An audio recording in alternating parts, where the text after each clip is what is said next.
Assalamualaikum warahmatullahi wabarakatuh. Hai teman-teman semuanya, perkenalkan nama saya Muhammad Ridho Abdillah Mumtaz.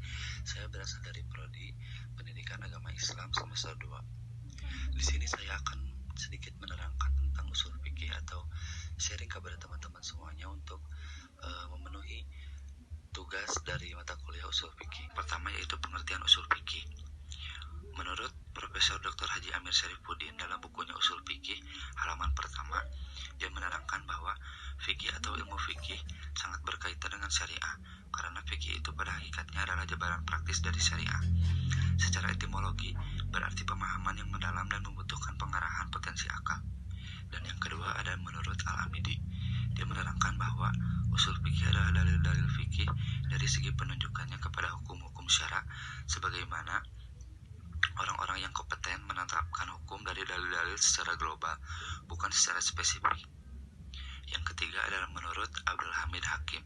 Dia menetapkan bahwa usul fikih adalah dalil fikih secara global secara ucapan para ulama, yaitu suatu yang dikatakan sebagai perintah adalah menandakan sebuah kewajiban, suatu yang dikatakan sebagai larangan adalah menandakan sebuah keharaman, dan suatu yang dikatakan sebagai perbuatan Nabi Muhammad SAW, ijma dan qiyas adalah sebuah hujah. Yang terakhir ada menurut Wikipedia. Menurut Wikipedia yaitu usul fikih adalah ilmu hukum dalam Islam yang mempelajari kaidah-kaidah, teori-teori dan sumber-sumber secara terperinci dalam rangka menghasilkan hukum Islam yang diambil dari sumber-sumber tersebut. Jadi, usul fikih dapat disimpulkan yaitu ilmu pengetahuan yang objek dalil hukum dan sumber hukum dengan semua seluk-beluknya dan metode penggaliannya. Yang selanjutnya yaitu ruang lingkup usul fikih.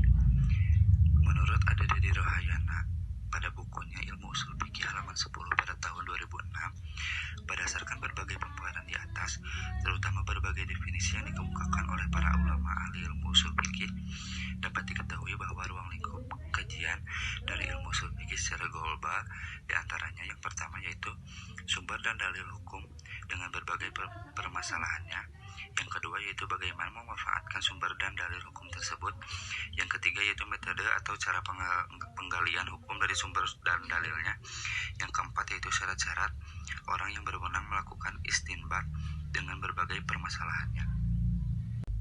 Selanjutnya yaitu objek kajian usul fikih. Di sini ada 4 objek.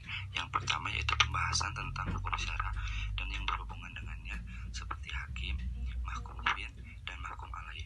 Yang kedua yaitu ada pembahasan tentang sumber-sumber dan dalil-dalil hukum. Yang ketiga ada pembahasan tentang cara mengistinbatkan hukum dari sumber-sumber dalil itu. Yang keempat ada pembahasan tentang ijtihad. Ada juga tujuan mempelajari usul fikih, yaitu merupakan salah satu sarana untuk mendapatkan hukum-hukum Allah sebagaimana yang dikehendaki Allah Subhanahu wa taala dan Rasul-Nya, baik yang berkaitan dengan masalah akidah, ibadah, muamalah maupun akhlak. Selanjutnya yaitu perbedaan fikih dengan usul fikih. Di sini yaitu fikih adalah ilmu yang membahas tentang hukum-hukum praktis, sedangkan usul fikih adalah ilmu tentang kaidah dan pembahasan yang dijadikan sarana untuk menemukan hukum perbuatan dari dalil-dalil yang spesifik. Terakhir yaitu kegunaan usul fikih. Yang pertama yaitu berguna untuk menentukan sikap kita dalam menjalani kehidupan di dunia ini. Yang kedua yaitu berguna dan memberi pemahaman tentang berbagai aturan secara mendalam. Jadi kegunaan usul fikih dapat disimpulkan yaitu untuk mengetahui hukum dengan jalan yakin dan pasti atau dengan jalan dan yaitu perkiraan yang lebih kuat dari kebenarannya. Di samping itu juga usul fikih sangat berguna menghindari diri dari mengikuti alasan-alasannya. Dengan kata lain menghindari diri dari taglid. Mungkin itu yang dapat